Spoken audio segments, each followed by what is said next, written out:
Introducing your hosts for the last time, Ty and Talia. Hey guys, welcome to the fourth and final episode of the Tea with TNT. We're really sorry that we missed last week's episode. We might have taken senior skip day a little bit too literally, but we're finishing this project because we are on formal morning. Yeah! Wow, can you believe this is our final episode? I feel like we've been working on this project forever. I know, I can't believe it either, but we can't think about that now because we still have one amazing episode to bring to the Hopkins community. You're right, this episode is jam-packed. It'll include an interview with our beloved Dr. Bynum, a segment of the Whisper Challenge with Albert Yang, and a segment of Vogue's 35 Questions with Josh and Kristen, the iconic maintenance men duo. We have a lot we got to get to in this episode, so let's jump right into it! Come spill the tea with TNT. What will it be? You'll have to see. What'll they spill this time? Welcome to our segment of our spin on Vogue's 73 questions with Vogue's 22 questions. We spent some time with the mighty maintenance duo, Christian and Josh, and they took us around Hopkins, where they work, while answering some questions that we had for them. We hope you enjoy watching this segment, and here we go. Introduce yourself. My name is Joshua Garcia. My name is Christian Guzman. And where are you guys from? From Bridgeport. I'm from Indio, California. Nice. How long have you guys been working at Hopkins? I started 3 days before graduation, 2019. I'm just going on a year, February of last year. What is your favorite part about Hopkins? I like the community, that we got space to move around. Yeah. A community and food. Nice. Events. Do you guys have nicknames for each other? We just call each other yo. Yo, hey, what's up? What's going on? Hey. Give one word to describe the other person. This guy's different. Always happy. Always happy. Who are your guys' biggest role models? I'll say my mom. Yeah, my mom's a big part of my life, good role model for me. What is your favorite season at Hopkins? I'll say the fall. Summertime. What is your favorite Hopkins meal? Chicken wings. I agree, chicken wings. Where do you see yourself in 10 years? On the passenger side of his Lamborghini. Collaborating with you guys. All right, this is my whip. Ride around all over the campus with this. Does your golf cart have a name? No, it doesn't. Has anyone ever crashed it? Yes, me. You have? I hit a bottle. Oh no. Tell us some more fun facts about your life. Well, I have an 18-year-old daughter. Nice. She's in college, about to be 19. Cool, what's your name? Her name's Kira. She goes to West Virginia University. Oh, nice. And what was your favorite age that you've lived? Probably my early 20s. Early 20s. Do you have any advice to give anyone? You mean like the students here on campus? Sure, I guess maybe like seniors who are about to undertake a big new part of their lives. Go hard, don't take any breaks, and when you retire, you can have all the free time you want, but until then, work hard, study hard. What was the last time you cried? Last time I cried when the doctor told me my son had COVID. Oh no. Do you prefer cats or dogs? I like cats. They take care of themselves. Yeah. Do you guys like the AC building? Kind of need some color. It needs to be renovated. It's kind of seems dark and gloomy. Yeah. Did you guys play any sports in high school? I dabbled in football a little bit. I had a back injury. I couldn't do the sports. Do you guys miss high school ever? No, not at all. I love being an adult. I had some pretty fun years in high school. It was fun. Do you guys have a secret handshake? Nothing crazy. Nice. Can you guys make a secret handshake in 10 seconds? Maybe not. Do it. Let's see. 10, 9, 8, 7, 6, 5. Oh, nice. Is this the TNT? Yes. Sure is. Nice. Make sure y'all watch it. Yes. And our last question is, do you guys have any last words you want the Hopkins community to know? Just be nice to each other. Stay classy. Yes. Stay classy. All right. Well, bye, guys. Bye, guys. Thanks for showing us around.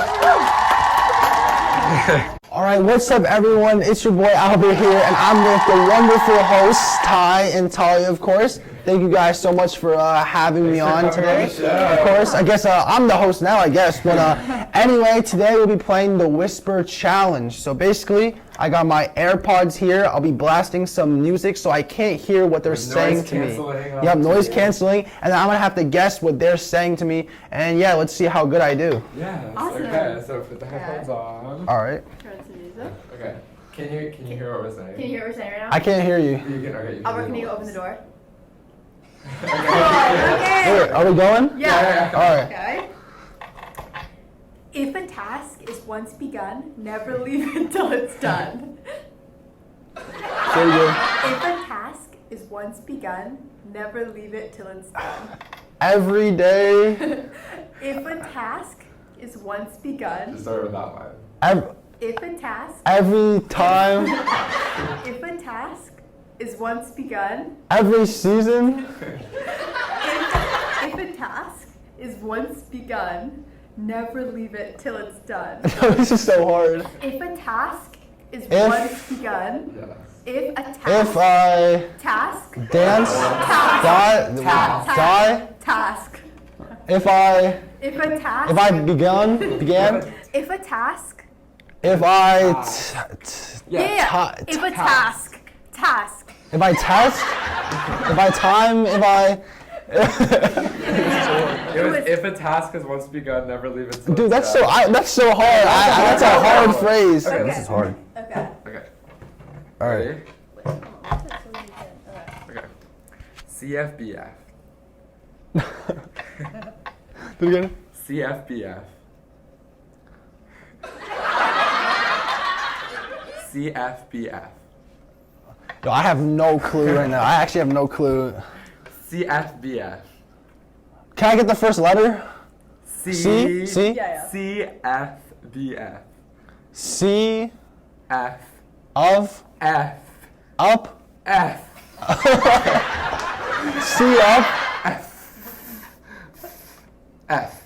F. F. F. F. CF. CFB. CFB. CFBF. Connecticut Food Bank fundraiser? Off to class. Off the class. Okay, let's do it. Hop on 3. 1, 2, 3, hop. Say it again. Hop on 3. 1, 2, 3, hop. Hop on 3. 1, 2, 3, hop. Let's go. Okay, so now we have our last one. It's gonna be the hardest one. We'll see if Albert can get it. Subscribe to Albert Yang on YouTube. Subscribe to Albert Yang on YouTube. One more time. Subscribe to Albert Yang on YouTube. It's your boy. Did you say that? No? Something. Albert Yang. I know. Yes. Subscribe to Albert Yang on YouTube. One more time. One more time. Subscribe to Albert Yang. Subscribe to Albert Yang on YouTube. Okay, well, that has been the Whisper Challenge. Thank you so much. How'd I do? You got like 3 out of 5. Okay, 3 out of 5. Solid. So you passed. I passed. That's all that matters. You did great. All right. Thanks for Awesome. coming. Thank you guys so much. That was awesome. Hello everyone, so for our final interview, we saved the best for last because today we're going to be interviewing our very own headmaster, Dr. Bynum.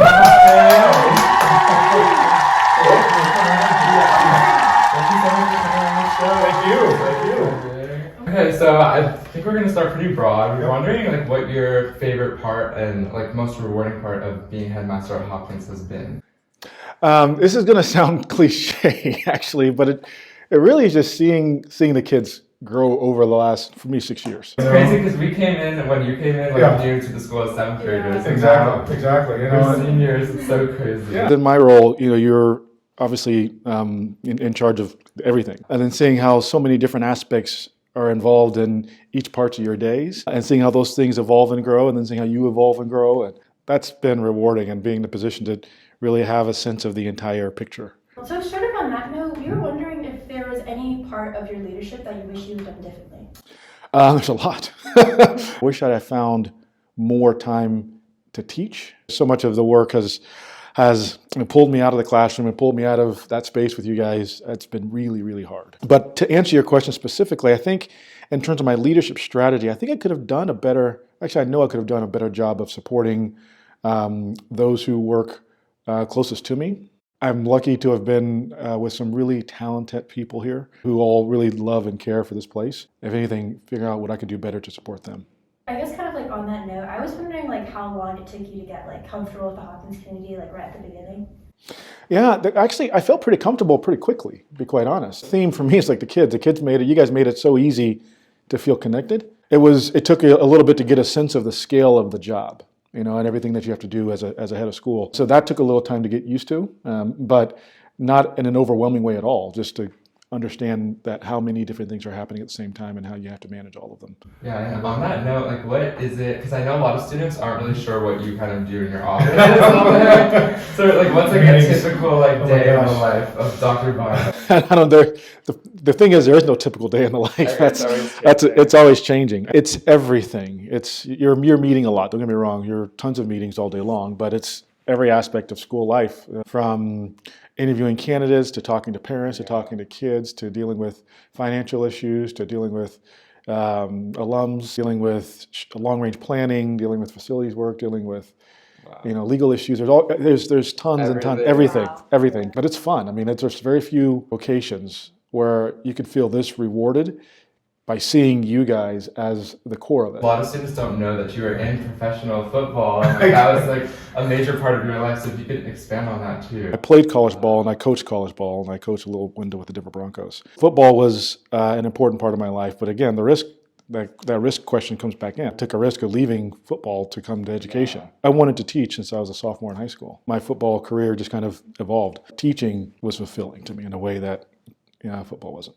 So something that was really impactful for me as a gay student, seeing our headmaster, like an openly gay person, that was super impactful. I'm really curious to hear more about like just your experience as a gay man and also like your coming out journey and how that affected your role in professional football, just like your whole experience. 20 years ago, it's a lot different than it is now. Yeah. So I'll say that. And I really didn't fully come out until probably my early 20s. Through most of sports, my time in sports, it was a part of me, but it wasn't fully registered as an identity that was openly shared with others. There was a lot of complications, obviously, in the athletic realm that made that a little bit more complicated. As I made certain decisions in my life to leave those spaces and come into education and kind of create a space where I could be more fully myself, I was able to then actually be more fully myself in a way that I didn't realize I wasn't able to do or felt I wasn't able to do or be in previous settings. For me, I don't like to hide like who I am, right? It's just a part of me, and if you don't like it, that's not my problem, it's yours.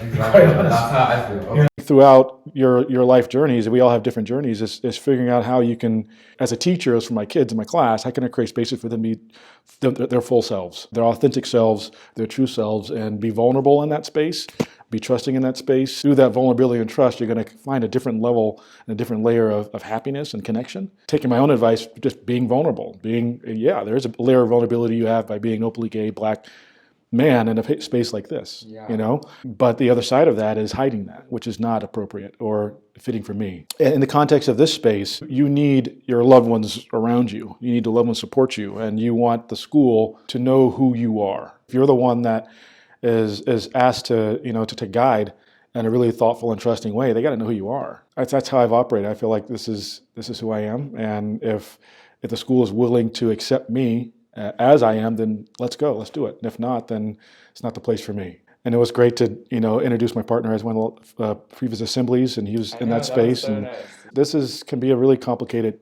place and position, and having those around you who love you and support you is really, really important. I think at the end of the day, all of you should feel comfortable to be your full selves. And if the world can't deal with that, that's their issue. Yeah.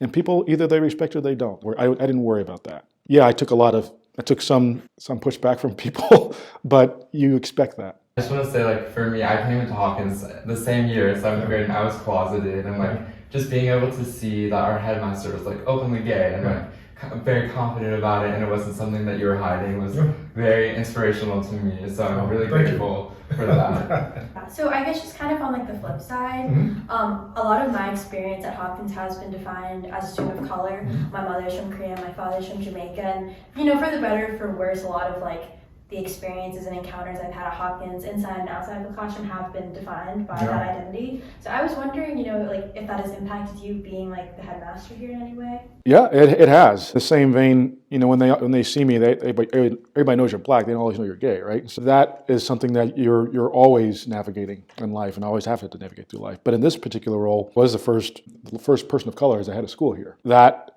comes with a layer of responsibility. Comes with a layer of awareness. Some people we're still trying to figure out what that means for them and their association with the school. Some people felt that I had certain agendas because of my identity, either as black or gay. Assume things about me because of my identity, which may or may not be accurate, but the assumptions are usually not a good thing to make. So for me, it was kind of being aware of all of that, but again, trying to create a space where people saw you for all of that. They saw you for somebody who cared about the kids, somebody who loved the job, loved the school, and was black, and was gay, and was these other things. Having all of that be a part of it is what I want people to see, but then be a resource and an example and a connection for other people of color who find themselves underrepresented in spaces like this. I'll say that, as we are. There's a lot to manage when you're underrepresented in spaces like this.